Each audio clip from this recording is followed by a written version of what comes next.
अस्सलाम वालेकुम वरहमतुल्लाहि वबरकातुहू। दोस्तों, आज की इस वीडियो में हम आपको एक ऐसे शख्स का वाक़या सुनाने वाले हैं जिसके ऊपर काफी ज्यादा कर्ज था और कर्ज की हालत में ही उसका इंतकाल हो गया।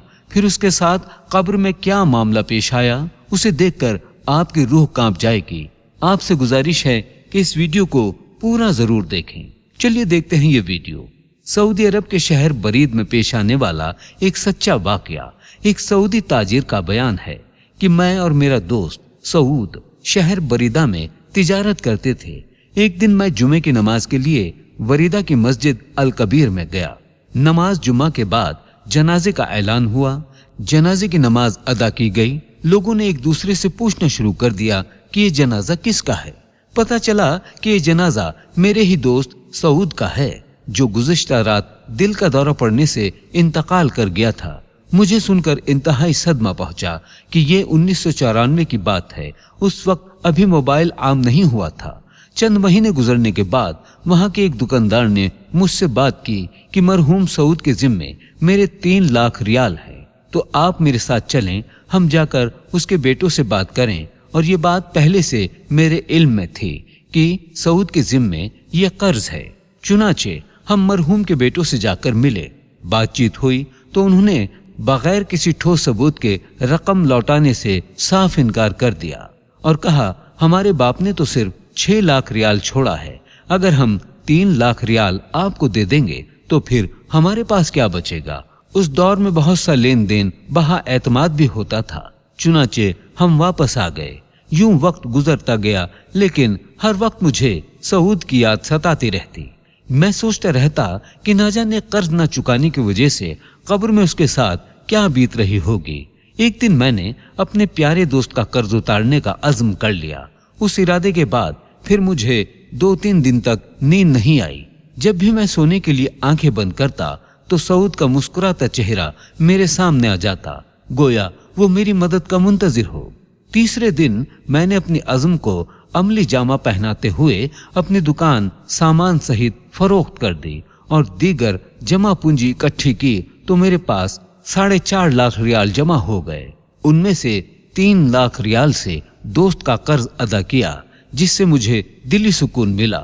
उस अदायगी के 2 हफ्ते बाद वही शख्स जिसको मैंने 3 लाख रियाल अदा किए थे मेरे पास आया और कहने लगा कि मुझे पता चला है कि आपने अपना सब कुछ बेचकर ये पेमेंट की है, लिहाजा मैं 1 लाख रियाल से दस्तबरदार होता हूँ। ये कहकर उसने 1 लाख रियाल मुझे वापस कर दिया और मार्केट में दूसरे ताजरों के साथ भी इस वाक़े का तज़किरा किया कि मुखलिस दोस्त ने कमाल की मिसाल कायम कर दी। चंद दिन के बाद एक ताजिर का फोन आया। उसने पेशकश की कि मेरे पास 2 दुकानों पर मुश्तमिल एक स्टोर है जो मैं आपको बिला मुआवजा देना चाहता हूँ। मैंने उसकी ये पेशकश कबूल की और मजदूर लगाकर दुकान की सफाई की। इसी दौरान सामान से लदा हुआ एक बड़ा ट्रक दुकान के सामने आकर रुका, जिसमें से एक नौजवान नीचे उतरा। सलाम करने के बाद उसने कहा कि मैं फला ताजिर का बेटा हूँ और ये सामान मेरे अब्बा जान ने भेजा है और कहा है कि आप सामान बेचकर इसकी आधी कीमत लौटा देना और बाकी आधा माल हमारी तरफ से तोहफा है, और आइंदा जितना माल की जरूरत हो हमसे उधार लेकर फरोख्त करते रहें, पेमेंट कर दिया करें। ये वो लोग थे जिन्हें मैं जानता तक नहीं था। चारों तरफ से मेरे साथ ताउन के लिए लोग उठ खड़े हुए और थोड़े ही अरसे में मेरा बिजनेस पहले से दुगना हो गया। अल मुख्तसर 2014 के रमजान में मैंने 3 मिलियन रियाल अपने माल की ज़कात अदा की। मेरे प्यारे दोस्तों, ये कोई अफसाना नहीं बल्कि हकीकी वाक़या है।